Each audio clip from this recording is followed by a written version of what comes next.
luego la palabra a la doctora María Isabel Pérez, quien nos disertará sobre envejecimiento y enfermedades neurodegenerativas, situación en Chile. La doctora Pérez es bien conocida nuestra, obtuvo el premio de la Academia de Medicina en el año 2019, es directora del Centro de Investigaciones Clínicas Avanzadas del Departamento de Neurociencias de la Facultad de Medicina de la Universidad de Chile, practica clínica neurológica en la Clínica Alemana de Santiago, y esta espero que sea la última vez que la tendremos de invitada en esta academia. Muchas gracias, doctor. La queremos en propiedad porque fue elegida y tiene que asumir la miembro correspondiente por Santiago de esta academia. Bueno, yo voy a hablar hoy sobre envejecimiento y enfermedades neurodegenerativas, la situación en Chile, y la presentación la hago en parte con la ayuda de la doctora Cecilia Albal, así que Cecilia, cualquier cosa que yo diga equivocada, tú me ayudas. La población mundial está envejeciendo. Acá vemos los países en verde son los que tienen mayor promedio de edad de la población. El primer lugar lo ocupa Japón con un 45.9 promedio de edad, una población menor de 20 años del 17% y una esperanza de vida del 84 y algo de años de vida. Níger es el país con menor esperanza de vida, 62, un promedio de edad de la población de 15 años y una población menor de 20 años, 60.6%. Y Chile ocupa el número 37, con un promedio de edad de 33.1, una población menor de 20 años de 25.7 y una expectativa de vida de 80 y algo años. Y como vemos, Chile tenía una pirámide, como se llama, poblacional en 1960, pero esto ha ido con los años transformándose en una torre, que es propia de los países más desarrollados, más envejecidos, donde este aumento de la población mayor es a expensas más bien de los menores de 14 años, y este aumento de los mayores de 60 o de los mayores 65 está dado especialmente por el grupo de mayores de 80. Acá, según el CACEM de 2017, de la población mayor de 60, el 13,7% vive solo, 10,8% vive con otro adulto mayor, y 67,3% son jefes de hogar. La escolaridad es de 8,3 años y los analfabetos es un 8,2%. Esta distribución es para los mayores de 60, así que si uno se va hacia los mayores de 80 es diferente. Y 84,9 pertenecen a FONASA. Y esta es la distribución por índice de dependencia. Un 14,2% en mayores de 60 años tiene dependencia, pero también esto, si vamos a los mayores de 80, es mucho mayor. Yéndonos ahora a las enfermedades neurodegenerativas asociadas al envejecimiento de la población. Se llaman enfermedades neurodegenerativas a un grupo de patologías en donde hay pérdida neuronal, pérdida de sinapsis y muerte neuronal. En el fondo también hay enfermedades neurodegenerativas que son por pérdida de la glía. El aumento de las enfermedades degenerativas aumenta dramáticamente con la edad.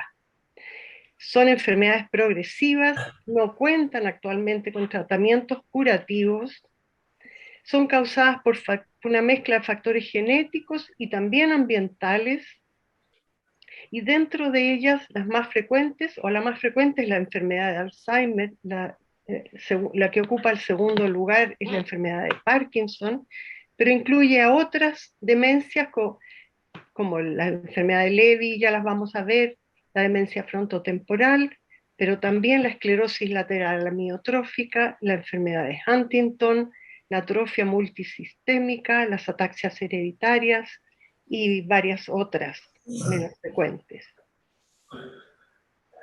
Y nos vamos ahora a la enfermedad de Parkinson, que es la que ocupa el segundo lugar, afectando a 1 de cada 100 personas mayores de 60 años. El número de pacientes con enfermedad de Parkinson se ha duplicado entre 1990 y 2016 y es la enfermedad neurológica que más ha aumentado de frecuencia. Acá ustedes ven la prevalencia de la enfermedad en hombres y mujeres, es 4 veces más en hombres que en mujeres.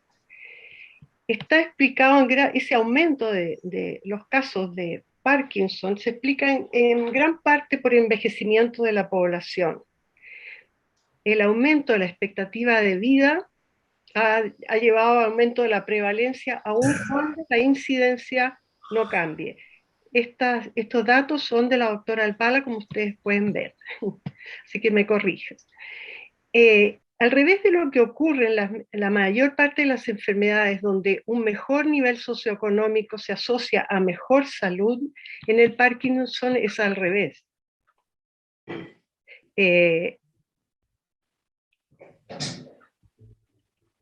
¿Y cuáles son los factores de riesgo de la enfermedad de Alzheimer? Hay una mezcla de factores genéticos y ambientales. Existen varias mutaciones genéticas de Parkinson. Las mutaciones de la alfa-sinucleína, que es la proteína que se acumula en la sustancia negra de los pacientes con el Parkinson, y mutaciones en otras proteínas como la parquina, el LARC2 y varios otros, hasta hay PARC9 o más, que se asocian, pero en un globo explica menos del 10% de los casos de Parkinson. La mayor parte de las enfermedades de Parkinson no son hereditarias, no son familiares. Y entre los factores ambientales se ha visto que la incidencia está relacionada a la industrialización de los países. La exposición a tóxicos como los pesticidas, los solventes o los metales, que son más comunes en países de alto nivel socioeconómico, podrían estar incidiendo en la incidencia de esta enfermedad. Por ejemplo, China, que tuvo un crecimiento industrial muy importante desde 1990, tiene una prevalencia de Parkinson ajustada por edad que aumentó más del doble entre 1990 y 2016, explicando el aumento más grande en el mundo. Hay otros factores de riesgo de Parkinson, como son los traumatismos craneanos, sobre todo los traumatismos repetitivos, como le pasó a este boxeador, medicamentos, estilos de vida. Y interesantemente hay factores ambientales que disminuyen el riesgo, como el tabaco y la cafeína. El riesgo de enfermedad de Parkinson se reduce aproximadamente un 40% entre fumadores. Pero los riesgos de fumar son mayores que los riesgos de contraer Parkinson, así que no se recomienda como tratamiento, obviamente. Aquí, como ustedes ven, en Latinoamérica, Chile ocupa el primer lugar en los países que han aumentado la prevalencia en los últimos años, y también ocupa el quinto lugar en las muertes atribuidas a Parkinson. Es una enfermedad que en los países de América está aumentando con el aumento de la industrialización. Si nos vamos ahora a las demencias, ahí es donde yo tengo más experiencia. 50 millones de personas viven con demencia en el mundo y se proyecta que para 2050 haya 152 millones. Está aumentando más en los países que tienen ingresos medios y bajos y que están en transición demográfica, porque es donde se espera una mayor expansión del aumento de la expectativa de vida y por lo tanto mayor prevalencia de las demencias. Voy a hacer unas definiciones pequeñas de demencia para tener todos el mismo criterio. Se llama demencia la pérdida de las capacidades cognitivas, pero que afectan las actividades de la vida diaria del individuo. Esto es por consenso. Si hay un deterioro de la función cognitiva, pero no afecta las actividades de la vida diaria, la persona puede seguir funcionando, anotando más, etcétera, se llama deterioro cognitivo leve, o MCI por las siglas en inglés. El término de demencia senil y presenil ya no se usa tanto, pero se refiere a si aparece antes o después de los 65 años. Y arteriosclerosis era el término antiguo para designar lo que ahora se llama demencia vascular, o producida por infartos múltiples o por infartos en zonas estratégicas del cerebro. Si vemos la prevalencia, esto es a nivel mundial, tenemos que sobre los 65 años, donde la prevalencia es más o menos un 1 o 2%, va aumentando con la edad. Estos son en países de Europa Occidental, en Estados Unidos, en el Reino Unido, en los países de la OCDE y en Japón. Son más o menos parecidos.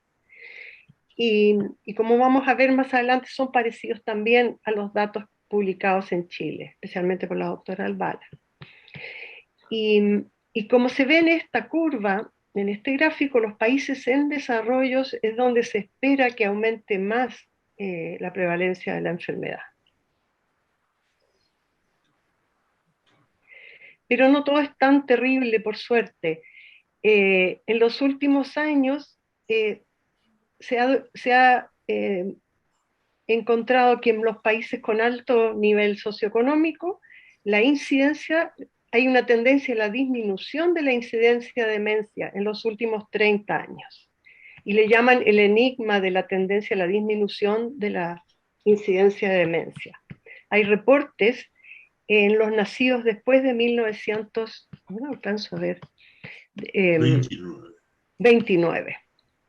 Está apoyado por varias investigaciones en Europa y en Estados Unidos, y se cree que se debe a mayor nivel educacional de las cohortes que están entrando en la edad de riesgo, mejor salud cardiovascular, mejor nutrición y cambios de estilo de vida. Así que eso es una buena noticia, ¿no es cierto?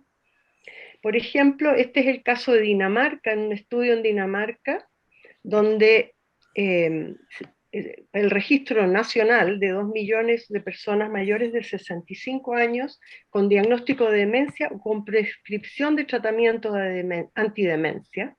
Y como se ve acá, tanto en mujeres para hombres como en hombres, hasta 2003 más o menos, la incidencia iba aumentando y desde entonces hay una disminución para todos los rangos de edad en la incidencia de demencia.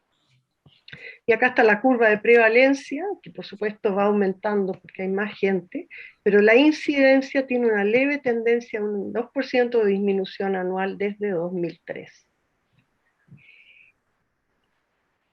Esto que quería contarles de un estudio de la Comisión Lancet sobre los factores de riesgo de demencia. Entonces ellos hicieron un modelo donde se cuantifica el impacto de los factores individuales en el riesgo de demencia a distintas edades de la población. Entonces tenemos en la edad temprana, en la edad media de la vida y en la edad tardía. En la gris están los factores que no son modificables, por ejemplo, los factores genéticos, que explicarían alrededor del 60% del riesgo. Y después en los colores están los distintos factores de riesgo que son potencialmente modificables o tratables. Ahora los vemos ampliado, y aquí tenemos los de la edad temprana, menores de 45, y en la edad media de la vida, entre 45 y 65 años. Y lo que está expresado en porcentaje es el porcentaje de reducción de la prevalencia de demencia si uno lograra eliminar este factor de riesgo. Y ahí vemos que a etapas tempranas de la vida el 7% del factor de riesgo está atribuido a la educación, que es bastante, y es modificable. Educando a la población uno tendría una mejoría del riesgo de demencia. Después, en la etapa media de la vida, muy importantemente aparece la pérdida de la audición, que contribuye con un 8%. Los traumatismos de cráneo, con un 3%. La hipertensión, con un 2%. El alcohol, si es que se toma más de 21 unidades por semana, y la obesidad del 1%. Después tuvimos una discusión de cuánto eran 21 unidades por semana, pero ese es otro tema. Y en la edad tardía, mayores de 65 años, el factor, el tabaco influye en un 5%, la depresión en un 4%, el aislamiento social en un 4%, la inactividad física 2%, la polución ambiental 2% y la diabetes en un 1%. Y en total esto potencialmente podría disminuir el riesgo de demencia en un 40%, esto en los países desarrollados, y el valor puede ser todavía un poquito más alto en los países en desarrollo. Y otros factores de riesgo: es más frecuente en mujeres la demencia, pero probablemente porque la expectativa de vida es mayor.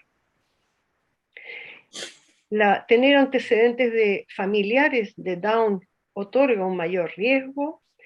La apnea del sueño, el trastorno obstructivo del sueño, puede también, de la respiración durante la noche, puede también contribuir, y son factores reversibles también, o tratables.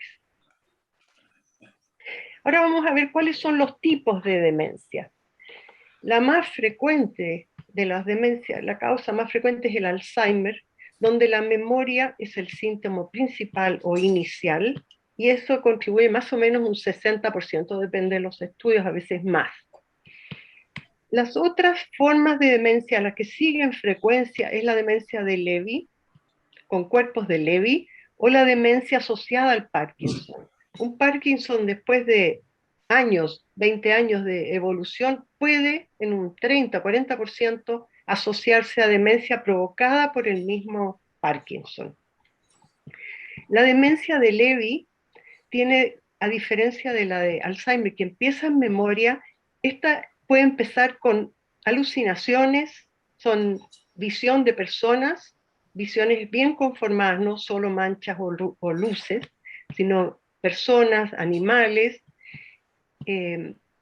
parkinsonismo, o sea, tendencia a tener rigidez o lentitud, y fluctuaciones en la cognición. Un día estar muy bien y otro día estar muy perdido, que no es lo habitual en el Alzheimer típico. Después está la demencia vascular, lo que antes se llamaba arteriosclerosis, donde los síntomas son depresión, apatía, problemas en la marcha, y no tanto problemas en la memoria. Después hay otro grupo de enfermedades que dan más o menos un 5, un 10%, que se llaman demencia frontotemporal, donde la neurodegeneración ocurre más bien en el lóbulo frontal y en los lóbulos temporales, la parte anterior del cerebro, y da alteraciones principalmente de conducta o de lenguaje, y no tanto de memoria. Esta demencia, la frontotemporal, aparece como 10 años antes que la demencia de Alzheimer, y ocupa el segundo lugar en menores de 65 años. Y después están las demencias rápidamente progresivas, que están producidas por priones o por infecciones, que siempre que algo ocurra muy rápidamente, uno tiene que buscarlo. En la enfermedad de Alzheimer voy a decir un poquito sobre la patología, para solo explicar las novedades que existen en Alzheimer. Tenemos que la enfermedad de Alzheimer fue descrita por Alois Alzheimer en 1906 o 7, y en base al cuadro de la paciente que se llamaba Augusta Dexter, y lo que Alzheimer describió fueron estas placas de amiloide que se acumulan en el extracelular, y unos ovillos neurofibrilares que se acumulan dentro de las neuronas, como se ven acá, esto negro, con tinción de plata. Si uno mira el cerebro en anatomía patológica, hay una atrofia muy marcada comparado con un cerebro normal. Y la atrofia empieza, perdón, aquí en la zona temporal mesial, en la parte interna de los temporales cerca del hipocampo, y se va extendiendo al resto del cerebro. Acá está para explicar mejor entonces las placas seniles y los ovillos neurofibrilares. En las placas seniles lo que se acumula principalmente es la proteína que se llama amiloide o beta amiloide, y en los ovillos neurofibrilares se acumula la proteína tau hiperfosforilada, se fosforila en exceso. Acá tenemos el beta amiloide, corresponde a este pedacito, es un péptido que proviene del corte de una proteína más grande que se llama APP o proteína precursora del amiloide, que está difusamente distribuida en el organismo, pero se acumula en el cerebro. Cuando actúan estas enzimas que se llaman beta secretasa y gamma secretasa, cortan y forman este péptido que se transforma, que queda en el extracelular como oligómeros que se agrupan y finalmente llevan a la formación de placas. Inicialmente se pensaba que el daño en el cerebro lo provocaba la placa acumulada de amiloide, pero ahora se piensa más que lo que provoca el daño son estos pequeños oligómeros, y las placas vienen a ser una forma que tiene el cerebro de eliminar el daño de los oligómeros solubles. Y esto sería como un reservorio para evitar que haya daño por los oligómeros. Existe otra enzima que se llama alfa secretasa, que corta la proteína precursora justo al medio acá y evita la formación del amiloide. En el Alzheimer, voy a seguir con la proteína tau hiperfosforilada, que es la otra que se acumula en los ovillos, y esta proteína tau viene a ser como los rieles de una línea de tren. Las vías serían los microtúbulos, que son estos, que transportan moléculas, mitocondrias, todos los organelos celulares desde el soma hacia la terminal y al revés.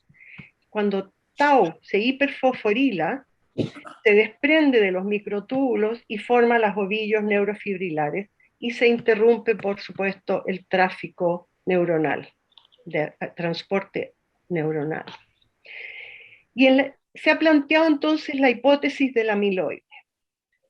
Basado en todos los estudios que hay, desde el 91 se planteó que el evento inicial sería la agregación o el exceso de producción o disminución de eliminación del A-beta, especialmente el que tiene 42 aminoácidos.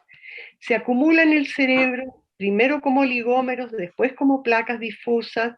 Estos oligómeros dañan la sinapsis, se activa la microglía y los astrocitos, un proceso inflamatorio, se dañan las neuronas, las neuritas y las sinapsis, hay una alteración homeostática, luego habría una fosforilación de tau que lleva a la formación de los ovillos, finalmente muerte celular y la demencia. Esta hipótesis del amiloide ha sido controvertida, hay gente que opina que no es verdad. La mayoría de los tratamientos en los últimos 20 años ha sido antiamiloide y han fracasado. Entonces, por eso la discusión, hay otra gente que piensa que el problema es de tau y el amiloide es un complemento. Todavía esa no está claro, y tampoco está bien claro qué relación hay entre amiloide y tau, cómo dentro de los procesos celulares una alteración de amiloide lleva a la fosforilación de tau. Lo que apoya en parte uno de los eventos que más apoya la hipótesis del amiloide es que las formas familiares de Alzheimer, las formas hereditarias, son autosómicas dominantes, pero menos del 1% de los casos. Pero todas ellas están relacionadas ya sea con la proteína precursora del amiloide o con las enzimas, la gamma secretasa, que cortan el amiloide y la hacen cortes que favorecen el de 42 aminoácidos, que es el más amiloidogénico, el que tiende más a agregarse. Todas, como decía, también están la ApoE. Tener una ApoE es un factor de riesgo y hay otros factores de riesgo relacionados. Pero todas, la ApoE tiene que ver con el clearance de amiloide del cerebro. La edad de inicio de las enfermedades familiares generalmente es antes de los 65 años, son formas más precoces, y dentro de una familia se hereda la edad de inicio. Si en una familia empieza a los 45 años, es probable que en la mayoría, como en los casos de Colombia, donde hay muchos casos familiares, son alrededor de los 45 años de la edad de riesgo. ¿Vas a cerrar por la boca ya? Perdón. Ahora entonces, vamos a hablar un poco de los biomarcadores de la enfermedad, porque la enfermedad de Alzheimer hasta hace poco se diagnosticaba solo por la clínica o con la anatomía patológica una vez que el paciente falleció, pero porque no se justificaba hacer una biopsia. Pero actualmente existen marcadores para hacer el diagnóstico in vivo. Y dentro de ellos está el PET de amiloide y de tau. Son moléculas que se unen, son ligandos de amiloide radioactivos que se inyectan por vía endovenosa, se pegan al cerebro y se ilumina y se pueden ver con un PET, que ahora les voy a mostrar en una diapositiva, y si no, la medición en líquido cefalorraquídeo de beta-amiloide o tau. Y ustedes pueden ver que en el líquido cefalorraquídeo, en los pacientes con Alzheimer, hay una disminución del beta-amiloide, y esto porque se va quedando pegado en el cerebro y disminuye en el líquido cefalorraquídeo. En cambio, tau, que es esta proteína intracelular, a medida que se pierden las neuronas, va aumentando su cantidad en el líquido cefalorraquídeo. Y ahora existen marcadores plasmáticos que pueden permitir evitar una punción lumbar, y lo mismo se puede ver, una disminución de amiloide y un aumento de tau. Y también hay otro de niveles de neurofilamentos livianos que no es específico de Alzheimer, pero de enfermedades degenerativas en general. Y esta es una ilustración de lo que se ve en un PET de amiloide, que ustedes ven acá un paciente, esta es una resonancia normal, y este es un PET de amiloide. Se puede ver lo rojo y amarillo, son péptido de amiloide acumulado en el cerebro en un paciente con Alzheimer. En cambio, en un control, esta es la resonancia, y esto es como se ve que no tiene amiloide en el cerebro. Este examen se hace en Chile, y también se hace el de tau, pero el de tau tiene mejor correlación con la clínica, el amiloide no tanto, ahora lo vamos a ver en más detalle. Con estos marcadores, entonces, se ha hecho este modelo teórico de cómo es el curso de la enfermedad. Y si ustedes ven, esta sería la etapa en que empiezan las fallas de memoria, esto que está verde. Pero en lo morado y en el rojo se puede ver que ya esta fase, que empiezan las alteraciones de memoria, el depósito de amiloide en el cerebro ya está en sus niveles casi máximos. Y se ha visto que el inicio del depósito ocurre unos 20 o 30 años antes de que empiecen los síntomas clínicos de pérdida de memoria. Y el tau es un poquito después. Esto muestra cómo se ve el cerebro con resonancia o fluoro de óxido glucosa. Entonces, primero ocurre un depósito de amiloide, después ocurre los ovillos neurofibrilares, después se ve la atrofia y después viene el deterioro cognitivo. Entonces, tenemos por ejemplo, un PET de amiloide. Este es un adulto mayor normal, sin síntomas, que no tiene beta-amiloide en el cerebro. Y este es un paciente con Alzheimer que tiene alto amiloide y tau en el cerebro. Acá arriba está mostrando tau y acá abajo muestra el depósito de amiloide. Pero hay adultos mayores sanos, cognitivamente sanos, pero que tienen altos niveles de amiloide y tau en el cerebro. Porque como se acumula antes que aparezca la clínica, entonces no se justifica y no se recomienda hacer este examen en personas que solo tienen queja de memoria, porque encontrarlo alto puede asustar mucho y no está claro que todos aquellos que tienen altos niveles en el cerebro van a desarrollar la enfermedad clínica. Ahora quería hablar un poquito del tratamiento, porque hay novedades de este año. Justamente apareció en junio un nuevo fármaco contra el Alzheimer, después de 20 años en que no había nuevos tratamientos. Lo que había hasta ahora eran anticolinesterásicos, que son fármacos que modulan, que favorecen la transmisión colinérgica, y glutamatérgicos, que es un modulador de la transmisión glutamatérgica. En el fondo, los dos son moduladores de neurotransmisores que no modifican, que no son curativos, no revierten el daño, pero retardan la velocidad de progresión de la enfermedad, que igual ha sido útil para un buen número de personas, pero no es un modificador de la biología de la enfermedad. Y lo que apareció en junio de este año es la aprobación por la FDA de este fármaco, se llama aducanumab o Aduhelm, que es un anticuerpo antiamiloide. Entonces, la idea es retirar el amiloide del cerebro con este anticuerpo. Tuvo una aprobación acelerada por la FDA. Acelerada significa que no tenía toda la fortaleza todavía para ser aprobado como regularmente, y le exigen al laboratorio que complemente sus resultados con otros estudios.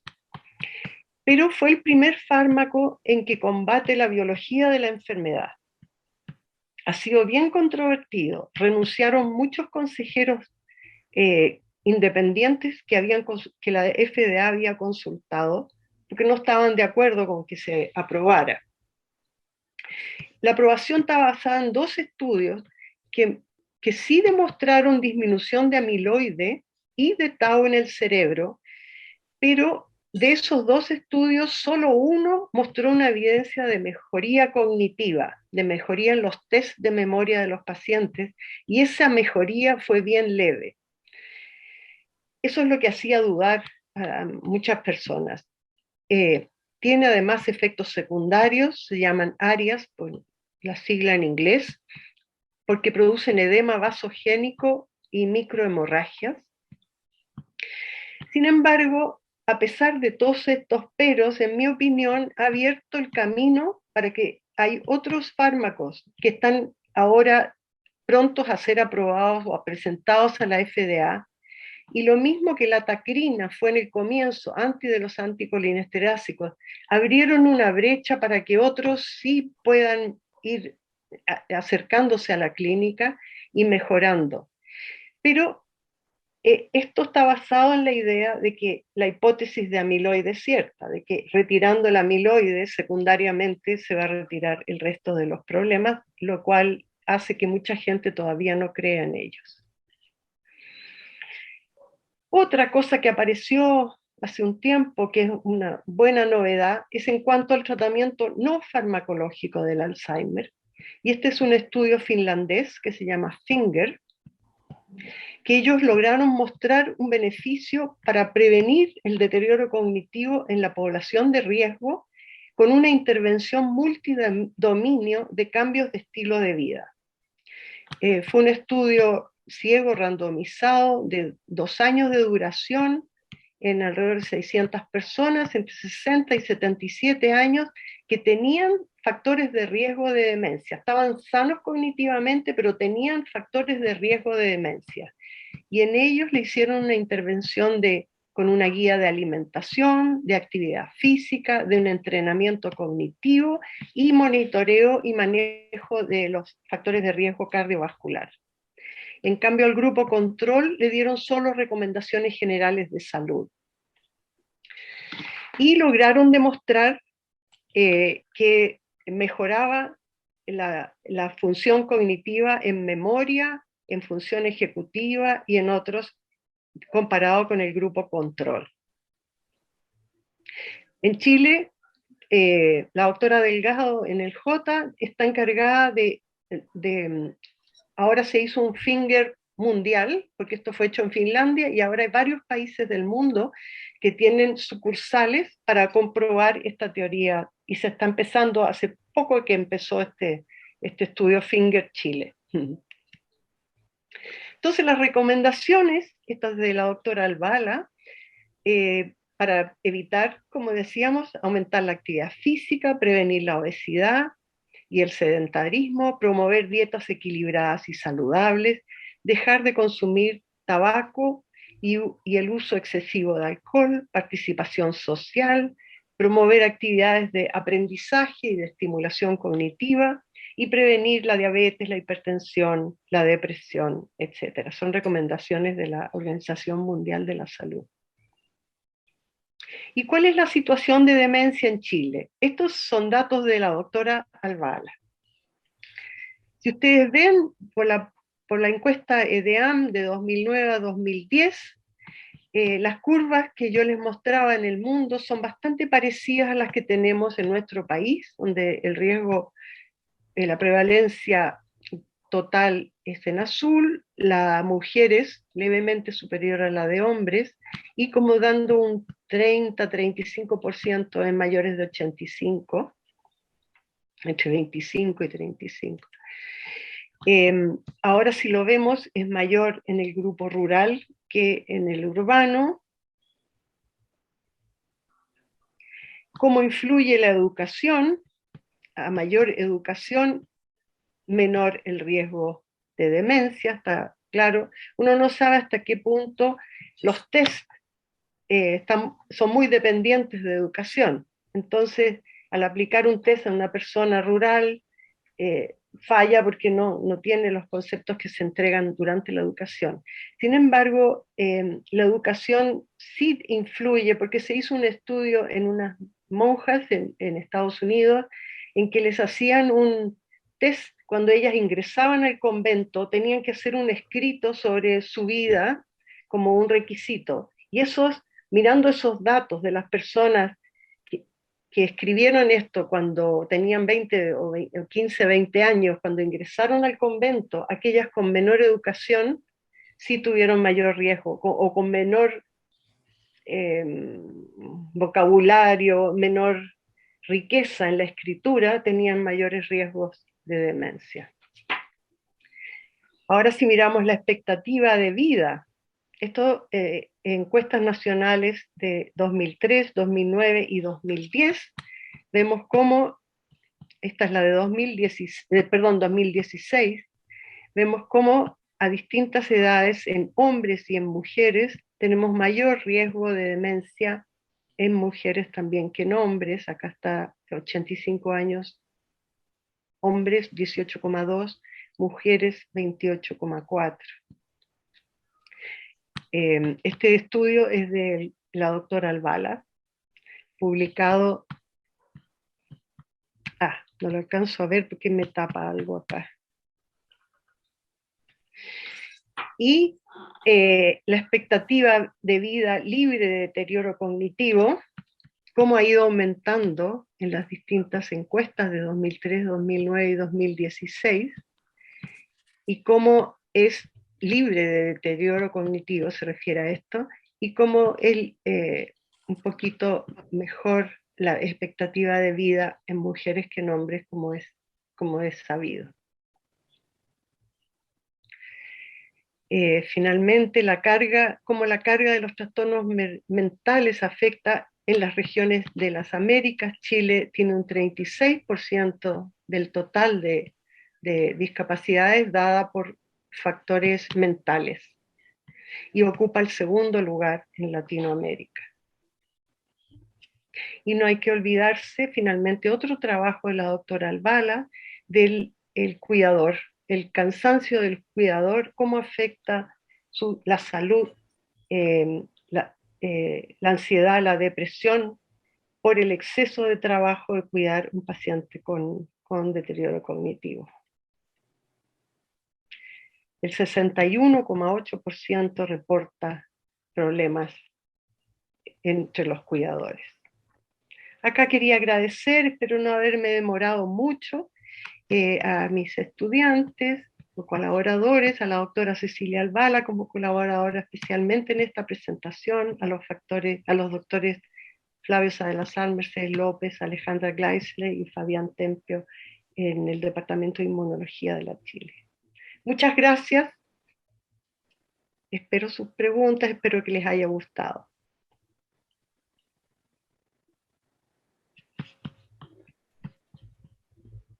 Muchas gracias a usted, doctora.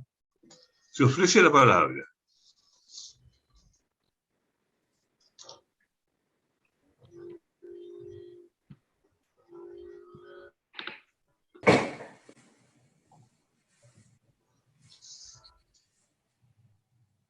Doctor Dañino.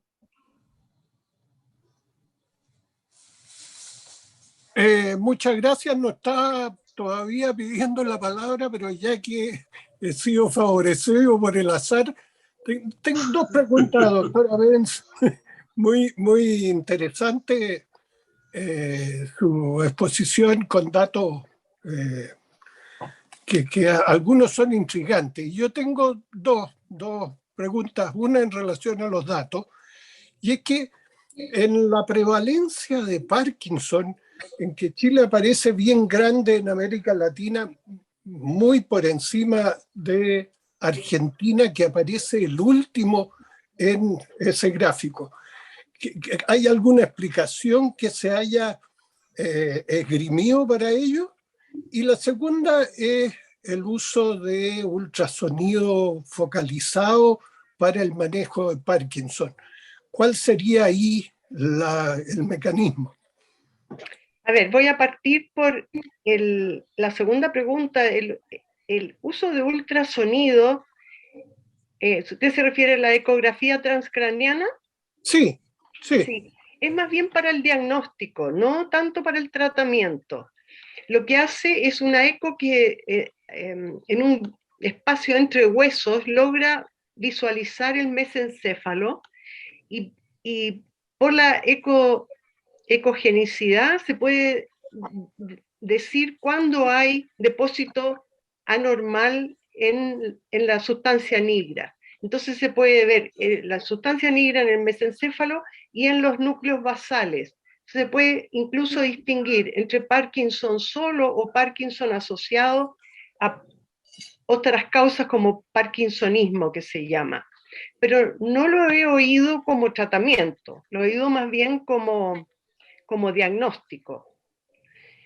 Doctora, perdone que la interrumpa, pero en realidad me refería a un tratamiento guiado por resonancia de ultrasonido, creo que se llama ultrafocalizado o algo así.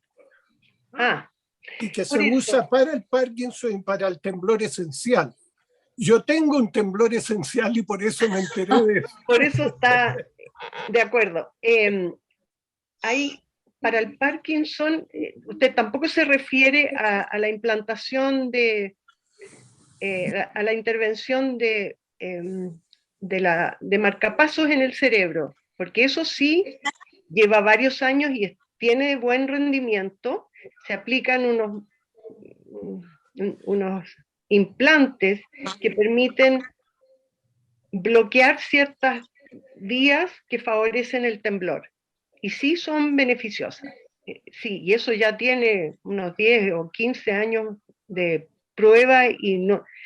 Todavía se recomienda para cuando falla el tratamiento médico, no es la primera línea de tratamiento.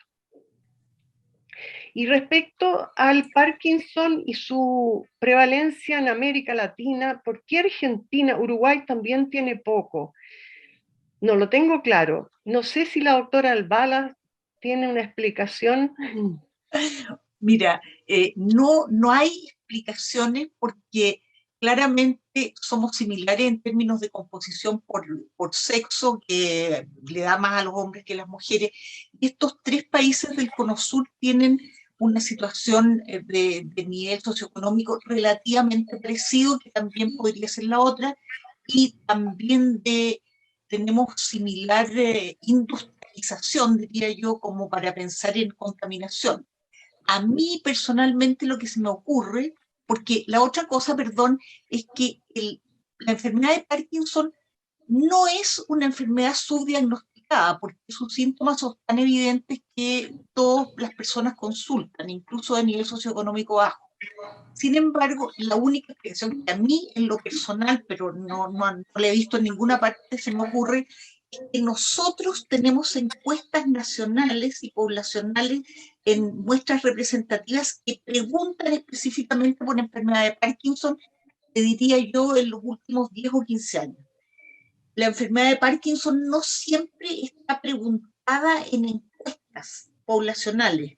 Entonces, eventualmente ellos no tienen datos publicados en el tema. Yo no lo sé. O sus datos son más parciales o de muestras más chicas. Esa es la única explicación que a mí se me ocurre.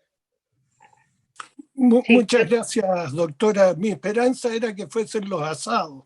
No, desgraciadamente no, fíjate.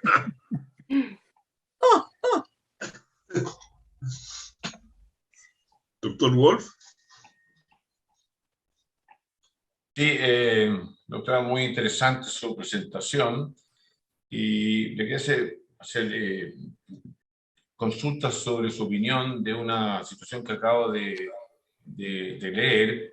El caso de Alzheimer y Parkinson, estas enfermedades que son tan devastadoras, usted ha mostrado el impacto que tienen las familias y el cuidador, la urgencia y la expectativa de contar con medicamentos es enorme. Y hay gente que está dispuesta a cualquier esfuerzo al respecto.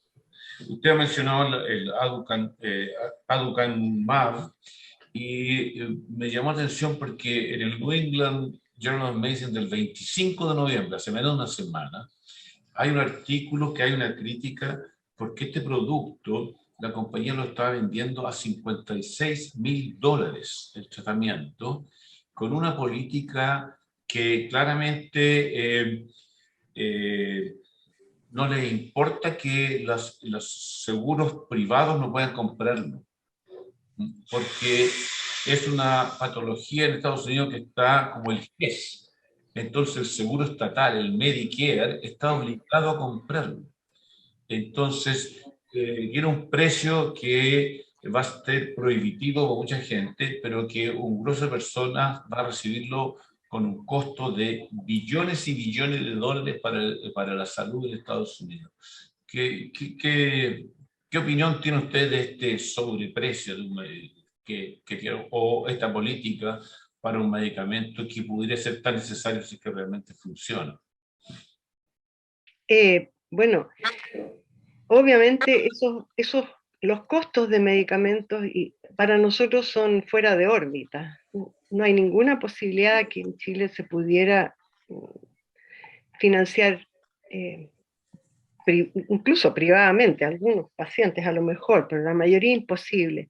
Por eso fue tan criticado, porque la FDA además lo aprobó diciendo para las demencias, ni siquiera restringido a aquellos que tienen demencia en etapas muy iniciales de deterioro cognitivo leve, donde se hizo el ensayo, y no así abierto. Aparentemente le pidieron al laboratorio que haga este estudio de seguimiento para demostrar mejor si había mejoría cognitiva, pero no les pusieron plazo. Por eso ha sido muy criticado, por los costos y además por todas estas cosas dudosas pero han salido ahora último también muchos reclamos, creo que hay 2 muertes asociadas al uso de aducanumab y muchos efectos secundarios asociados al problema, con síntomas, porque a veces son solo manchitas en el cerebro, pero con molestias de los pacientes. Así que ahora, y mayores exigencias de que solo se puede dar en deterioro cognitivo leve o Alzheimer leve, etcétera. Pero por eso ha sido muy controvertido. Yo a mis pacientes les digo que no hasta que no haya más evidencia. Esperemos que si salen otros competidores baje el precio y hayan más datos. Doctor Iturriaga. No cabe duda de que el Alzheimer y el Parkinson son las 2 entidades más frecuentes en los adultos mayores. Pero circunstancialmente me ha tocado conocer varios casos de esclerosis lateral amiotrófica que hace 30 años atrás era casi desconocido. Es también una entidad que está aumentando de frecuencia y hay datos en Chile o no. Es una enfermedad que aumenta de frecuencia y aumenta porque aumenta la expectativa de vida. Son todas estas enfermedades asociadas a la edad. Hay unos estudios, en este minuto no tengo en la cabeza los datos, pero hay un estudio de la doctora Patricia Lillo sobre esclerosis lateral amiotrófica en Chile, muy interesante. Así que si quiere lo busco y se lo mando después. Gracias. Doctor Henry. Felicitaciones, antes que nada, Lisi, excelente presentación, muy bueno, un agrado tenerte en la academia. Gracias. Una pregunta un poco diferente. Tengo la impresión que el consumo de benzodiazepina y de hipnóticos ha aumentado mucho en el país últimamente. ¿Tú sabes si han salido nuevos estudios que puedan demostrar alguna relación entre, sobre todo, el Alzheimer o con el consumo de benzodiazepina? ¿Sí? Mira, hay unos estudios grandes que muestran una asociación entre el uso de benzodiazepinas y demencia. A mí, en lo personal, me da la impresión de que no está, o sea, no es causal, es una asociación. No tengo claro si es la causa que llevó al uso de las benzodiazepinas lo que está asociado a la mayor demencia o realmente el uso de las benzodiazepinas. En todo caso, si uno las puede evitar es mejor, porque ante la duda, pero tampoco, en mi opinión, soy tan drástica de que son tan dañinas las benzodiazepinas. Me parece que el uso exagerado de ellas no es bueno. Obviamente, si el paciente toma muchas benzodiazepinas, está al día siguiente medio aturdido, tiene mayor riesgo de caídas, se desempeñan peor en los test. Entonces, pero de ahí a afirmar fehacientemente que hay una asociación causal, yo no me convence por los datos que existen. Después están estos hipnóticos Z, la sopiclona y el solpidem, que salieron como para evitar este problema de las benzodiazepinas, pero también se ha demostrado que producen alucinaciones, trastornos de la memoria, especialmente el solpidem. Así que uno igual tiene que usarlos con cuidado, pero no hacerles una tremenda cruz, porque si no duermen los pacientes tampoco les hace bien a la cognición. Y son buenos hipnóticos y tranquilizantes. Esa es mi opinión, pero no todos piensan igual. Hay gente que considera que deben ser proscritos. José Adolfo. Muchas gracias. Adolfo. Sí. Muchas gracias, Lisi. Ha sido una interesantísima charla. Tengo dos preguntas. Una es la influencia del alcohol en el desarrollo de demencia, porque me llamó la atención que en el gráfico sobre el trabajo del Lancet figura con muy baja incidencia, solo un 1% en la edad media, y en los adultos mayores no aparece. Sin embargo, en las recomendaciones de la OMS, de la Organización Mundial de la Salud, para prevenir la demencia figura la abstención de alcohol. Quisiera saber si hay datos de Chile al respecto y si usted a sus pacientes les recomienda la abstención del alcohol para prevenir las demencias. No, las recomendaciones de la OMS es el uso exagerado de alcohol. El tabaco lo suspende totalmente, pero del alcohol dice exagerado.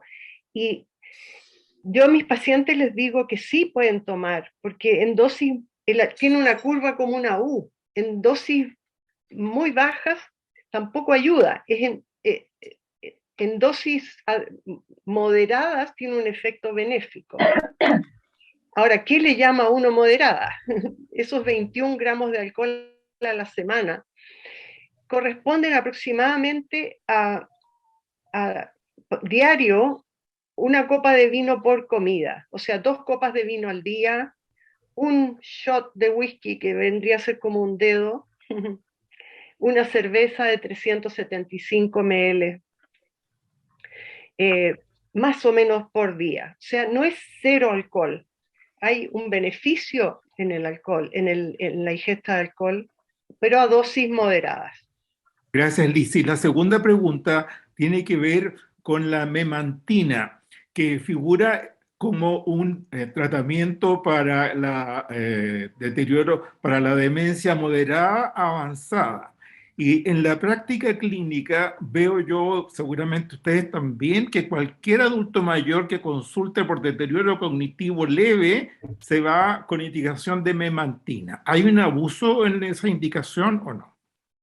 No, en realidad lo que me dijeron cuando estaba, es que la memantina, como ya el mercado ya existía un fármaco, el donepezilo, para leve a moderado, ellos hicieron los ensayos clínicos en la etapa leve, moderada severa y consiguieron la aprobación en la etapa moderada severa porque no había para ese rango de enfermedad. Pero en realidad, si uno piensa que el efecto que tiene la memantina, que es un neuroprotector, porque es un bloqueador del receptor de NMDA, pero que bloquea solo cuando hay un exceso de actividad. Entonces evita la excitotoxicidad, que es este daño por exceso de actividad glutamatérgica. Y este es un modulador para evitar ese... Entonces, si uno piensa que su mecanismo de acción es neuroprotector, no tiene sentido esperar a que la enfermedad esté en etapa leve a moderada, sino que usarlo precozmente. Por eso es que la mayoría de los pacientes están con los 2 fármacos desde lo antes posible, para que uno preserve la mayor cantidad de capacidad cognitiva por mayor tiempo. Muchas gracias, Liz. Doctora Prado. Doctora Beres, muchas gracias por su interesante conferencia. Un tema muy, muy importante. Tenemos el conocimiento de este test que ha desarrollado el doctor Machoni del INTA para detectar la proteína Tau, ¿no es cierto?, en sangre, que está accesible en nuestro medio. Y mucha gente joven en realidad se está interesando por hacerlo. Y veíamos que podría ser contraproducente. ¿En qué situaciones usted recomendaría que gente menor de 35 años, menor a veces de 60 años, que haga este test como screening? Yo no lo recomiendo en nadie. Todos los que me van a consultar, yo los disuado de su idea de hacer este test. Considero que saber de una enfermedad degenerativa que no tiene tratamiento no tiene ningún sentido. Yo les digo que por ahora, hasta que no exista un fármaco como el Aduhelm, ojalá funcione otro, pero que se pueda usar bien precozmente y se permita evitar que se deposite todo lo que se tiene que depositar y no haya clínica, no se justifica saber que uno tiene riesgo de tener la enfermedad, porque solamente, incluso en Estados Unidos se exige consejo genético, si uno quiere, o consejería genética cuando es un estudio genético, pero en estos test, consejería para decidir si uno está apto para recibir un resultado negativo. Entonces considero que psicológicamente no se justifica hacerse un test para algo que no tiene tratamiento. Doctora Santolaya. Gracias, doctora Alma. Hola, Lisi. Hola. Maravillosa tu conferencia, muchas gracias. Yo iba a hacer exactamente la misma pregunta que Valeria, pero no desde la perspectiva que tú lo planteas, sino que si efectivamente, si tú puedes decir que no vale la pena saber sobre algo que no tiene tratamiento, y eso es un punto de vista, pero mi pregunta va enfocada distinto. ¿Es o no es un predictor de lo que le va a pasar a la gente tener la proteína tau en tales o cuales niveles? Bueno, es muy válida la pregunta, pero eso por estudios de seguimiento todavía no se sabe, porque se sabe que uno puede acumular tau y amiloide a niveles iguales a los de un paciente que muere por Alzheimer, y incluso antes de que existieran estos biomarcadores se sabía que mirando la anatomía patológica había un 30% de pacientes cognitivamente sanos que al mirarles el cerebro cuando fallecían tenían niveles de A-beta y de tau que cumplían criterios de Alzheimer. Entonces, no hay seguimientos para decir hasta si uno va a desarrollar o no la enfermedad, si es cosa de tiempo, y también están estos otros conceptos de reserva cognitiva o de reserva neuronal, en cuanto el cerebro sano es capaz de compensar por las fallas del dañado, o cuántas sinapsis extras uno formó durante su vida. Por eso es que el estudio de la educación, no solo en la edad temprana, sino en la educación a lo largo de todo el tiempo, favorece el número de sinapsis y compensa la falla cognitiva. Entonces, no se sabe, pero probablemente uno puede vivir y morir sin desarrollar la enfermedad a pesar de haber acumulado tau en el cerebro. Por eso es que tampoco encuentro que se justifique hacerse un examen que se implica un factor de riesgo, pero a lo mejor a uno nunca le da. Gracias. Doctora Vélez, ¿qué implicación habría para que los fumadores tengan menos riesgo de Parkinson? Hay gente que, yo conozco neurólogos que fuman nomás porque dicen que ellos quieren prevenir el Parkinson, pero el riesgo del cáncer de pulmón es bastante mayor que el riesgo de Parkinson o los contratiempos del cáncer de pulmón. Pero... De acuerdo que no hay que recomendar el tabaco, pero ¿qué implicación habría para que proteja el tabaco del Parkinson? Aparentemente es un efecto sobre los receptores de adenosina que tiene la nicotina. No, perdón, esos son los de la cafeína. Es la nicotina mismo sobre el receptor de acetilcolina, y no sé los detalles pero sí hay datos de que la nicotina servía, y incluso hay algunos que dicen para la de Alzheimer, pero esos han sido controvertidos, así que por ahora la recomendación es no al cigarrillo. Uno piensa siempre si a lo mejor es cosa de cantidad de que se fuma, pero no sé, no hay información. La otra pregunta, de la estadística que usted mostró, me parece que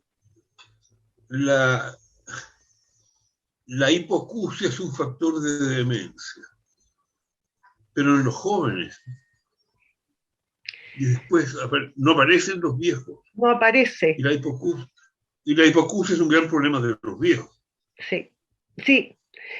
Y tampoco se sabe, por ejemplo, si la hipoacusia es, o sea, si corrigiendo la hipoacusia con audífonos, o cuál es el mecanismo de acción.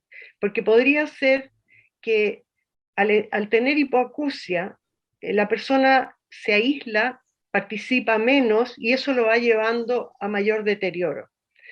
Pero otra posibilidad es que sea un sitio donde se está viendo neurodegeneración y es una manifestación más de la clínica.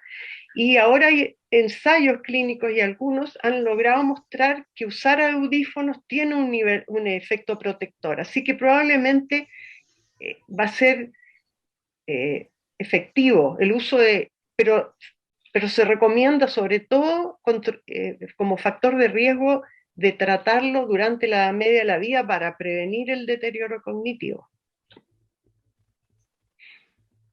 Pero a toda edad es bueno corregirlo. Muchas gracias, fue una muy bonita presentación. Doctor Alma. ¿Quién pide la palabra? Doctor López. Doctor López. Te ves muy mal, José. Doctor López. Estoy a contraluz. Oye, yo primero quiero agradecer a la doctora Berens por la excelente presentación, realmente muy interesante. Ahora, quisiera contarles una experiencia que tuve y a raíz de ella hacerle un par de acotaciones o preguntas. Yo atendí a una paciente por muchos años por una patología propia de endocrino, pero ella tenía un Parkinson. Y yo asistí en el curso de los años al deterioro progresivo de la posibilidad de esta señora, incluso de poder luego ya de caminar.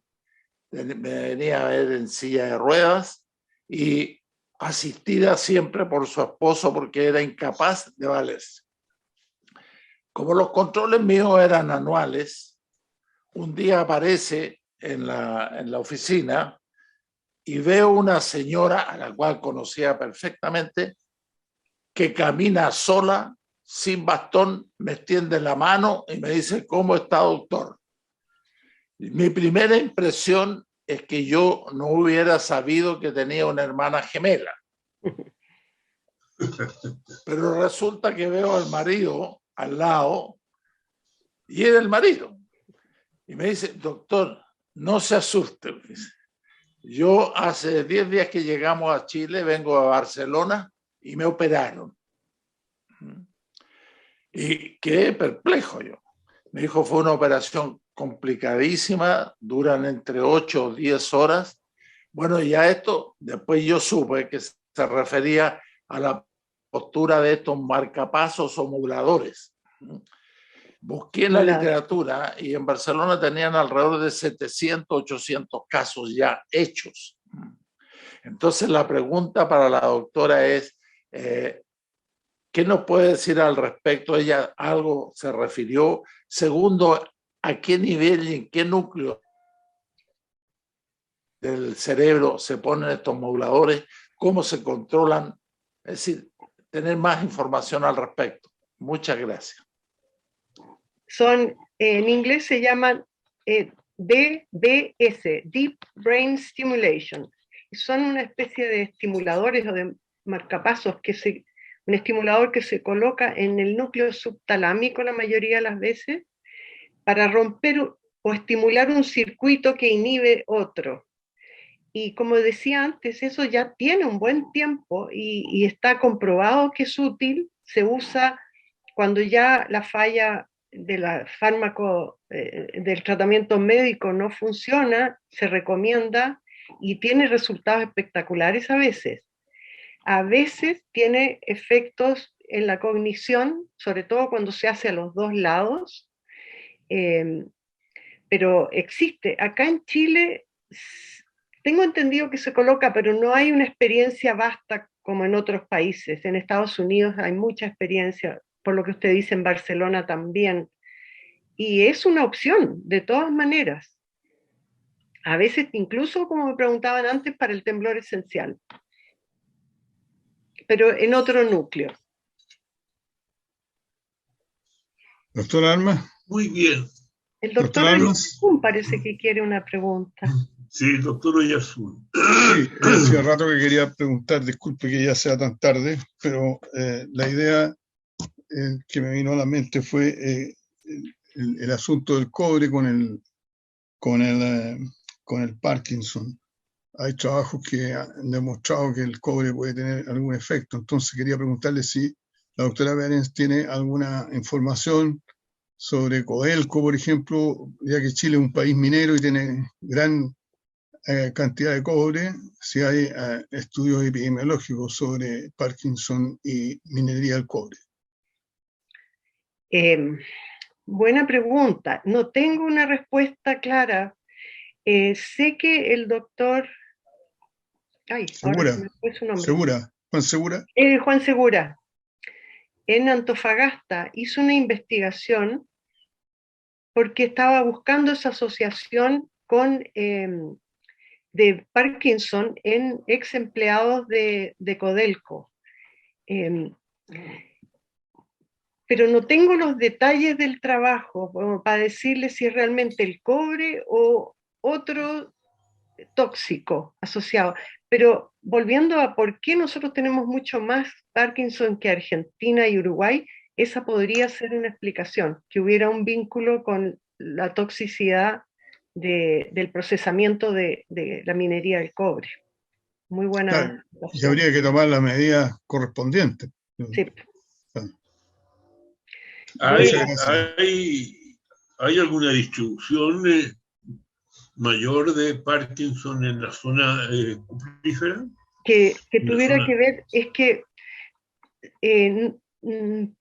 también la zona del centro tiene toda la fruta y todos los pesticidas, entonces puede costar distinguir si hay mayor en las zonas mineras versus zonas donde hay exposición a otros tóxicos. Pero igual yo encuentro que eso es algo muy útil de estudiar en Chile, porque podríamos hacerlo por región y ver la asociación de pesticidas y de minería, aunque yo creo que no se salva muchas regiones de alguno de las dos. La otra pregunta que yo tenía era sobre la demencia y la apnea del sueño. ¿Qué es lo que es primero? La apnea del sueño, estaba hablando de la apnea central, la apnea del sueño o la demencia. O sea, apnea obstructiva, es más bien apnea obstructiva, y la idea es que la falta de oxigenación o el sueño interrumpido por la hipoxemia afecta la consolidación de la memoria. Se sabe que para consolidar bien, por experimentos en ratones, para consolidar bien, aparentemente uno durante el sueño como que repasa y archiva la información que tuvo durante el día. Eso se ha visto en ratoncitos que repasan lo que hicieron durante el día en la noche, por estudios electroencefalográficos. Entonces, probablemente si uno no duerme bien o duerme muy interrumpido, la consolidación de la memoria no es tan efectiva y eso afecta. Pero no, eso a lo mejor es especulación mía, no estoy segura si eso lo he leído o he juntado datos. ¿Y la apnea central? La apnea central podría ser, como dice usted, parte de la degeneración que llega a zonas centrales. Muchas gracias. Cecilia Albala, ¿quieres tú? Fuiste tan citada, ¿quieres agregar algo? Yo creo que la excelente presentación de la doctora realmente no. Solo me gustaría que dijeran un par de palabras, porque para todos los que hemos tenido cáncer nos hace feliz eso. Es un estudio que tiene la María Isabel, donde ver cuál es la relación entre demencia y cáncer. Bueno, encantada. Pero también tuve cáncer. Bueno, el estudio es un estudio epidemiológico en que inicialmente en una base de datos en Estados Unidos, los pacientes que tenían antecedente de cáncer tienen menos riesgo de desarrollar demencia. Y también al revés, los pacientes que tienen demencia tienen menos riesgo de desarrollar cáncer. Y eso se ha comprobado en otros estudios, en otros países, en varios países.